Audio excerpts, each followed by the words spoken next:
یہ تو میں روحانی باتیں کر رہا ہوں. مادی دنیا میں بھی کوئی مقابلہ کر رہا ہوتا ہے تو شریعت نے اسے حلال قرار دیا. گھوڑوں کے مقابلہ لگا دو پیسہ, تیر اندازی کا مقابلہ لگاؤ پیسہ, اسلام کہتا ہے حرام نہیں ہے. تیراکوں کو دوڑوا رہے ہو, تیراکی کروا رہے ہو, لگاؤ پیسہ اس کے اوپر. سب کو رمایا پورا باب ہے فقہ اہل بیت میں, فقہ اسلامیہ میں. توجہ ہے؟ تو جو مادی چیزوں کے مقابلے میں اسلام منع نہ کرتا ہو تو روحانیت میں کیسے منع کرے گا؟ وہ 5 وقت کی نماز پڑھتا ہے, مقابلہ کرو, نماز شب پڑھ کر دکھاؤ. وہ 2 دفعہ کربلا گیا ہے, مقابلہ کرو, تم 3ری دفعہ جاؤ. مقابلہ, روحانیت میں مقابلہ, عبادات میں مقابلہ. وہ صرف ماہ رمضان کے روزے رکھتا ہے, میں مستحب روزے بھی رکھوں گا. فاستبقوا الخیرات, قرآن پکار کے کہہ رہا ہے نیکی کے کاموں میں مقابلہ کرو. عزیزان گرامی, نبی فرماتے ہیں کہ اگر, سرکار کی حدیث, اگر ایک حرف علم کسی کو دے دو تو سورج جہاں جہاں چمکتا ہے اتنے ذرات سے زیادہ ثواب ہے. یہ دنیا بڑی خطرناک ہے. مولا علی فرما رہے ہیں یہ لباس بدل بدل کے آتی ہے.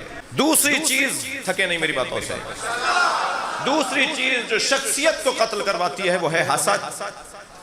آپ نے کبھی غور فرمایا کہ حضرت ابو طالب کا کلمہ انہیں نظر کیوں نہیں آتا؟ حسد ایسا ہے کہ یہ علی کا باپ ہے. میں نے یہ بات جوش میں اور خطابت میں نہیں کی ہے. حضرت ابو بکر کے زمانے میں ایمان ابو طالب پر بحث ہی نہیں تھی. حضرت عمر کے زمانے میں حضرت ابو طالب کے ایمان پر کوئی بات ہی نہیں ہے. حضرت عثمان کے زمانے میں ایمان ابو طالب پر کوئی تبصرہ ہی نہیں ہے.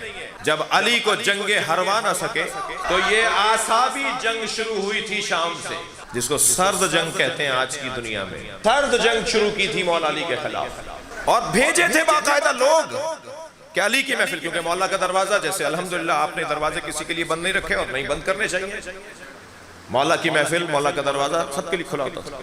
لوگ بھیجے جاتے تھے. ہر دوسرے دن کو ایک بندہ مولا کی محفل سے کھڑا ہو کر کہتا تھا آپ کے بابا نے ایمان نہیں لائے, آپ کے بابا کافر تھے, آپ کے بابا کو نبی نے کلمہ پڑھوایا, انہوں نے کلمہ نہیں پڑھا.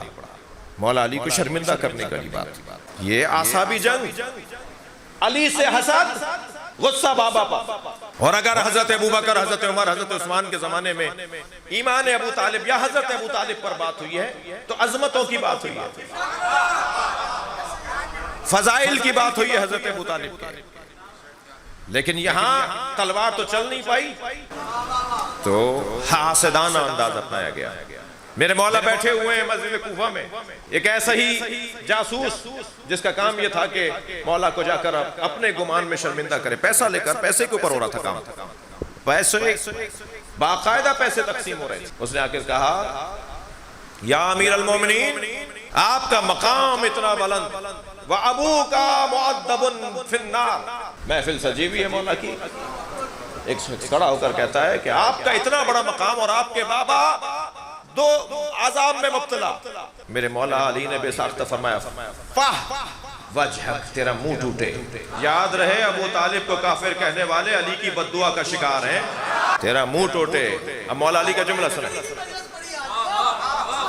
میرے مولا نے فرمایا تیرا منہ ٹوٹے, اور پھر جملہ فرماتے ہیں تعجب نہیں ہے, ابنہو قسیم النار والجنہ وَأَبِيهِ فِي النَّارِ, بیٹا جنت و دوزخ بانٹے گا, باپ دوزخ میں. شخصیت کے قتل کے لیے دوسرا اسلحہ حسد. میرے مولا علی سے پوچھا یا علی, یہ آپ کے اتنے مخالف اور دشمن کیوں ہیں؟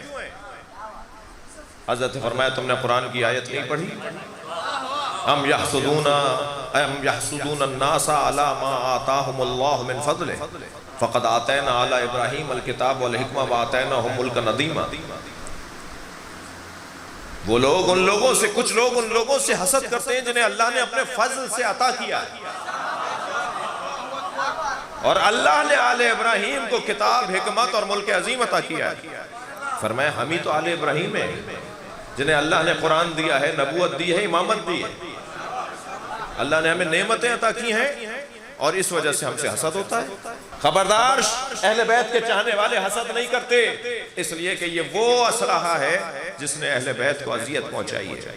ہمارے پاس یہ اسلحہ ہے ہی نہیں. پھینک دو اٹھا کر اس اسلحے کو, حسد کا مزاج ختم کر دیا جائے. کوئی کسی سے نہ جلے, چھوٹا دماغ نہ رکھے. خبردار, امام سجاد کے ماننے والے کسی سے حسد نہیں کرتے. امام کا سجاد لقب ہی اس وجہ سے تھا کہ کثرت سے سجدہ کرتے تھے، اور کثرت سجود کا سبب یہ تھا کہ جب حضرت کو معلوم ہو جاتا تھا کہ فلاں مومن کو اللہ نے نعمت دی ہے تو حضرت سجدے میں سر رکھ دیتے تھے اور اللہ سے کہتے تھے یا اللہ تو نے کسی مومن کو، کسی عزیز کو ترقی دے دی، اسے معلوم بھی نہیں ہوتا تھا کہ امام نے اس کی طرف سے اللہ کا شکر ادا کیا۔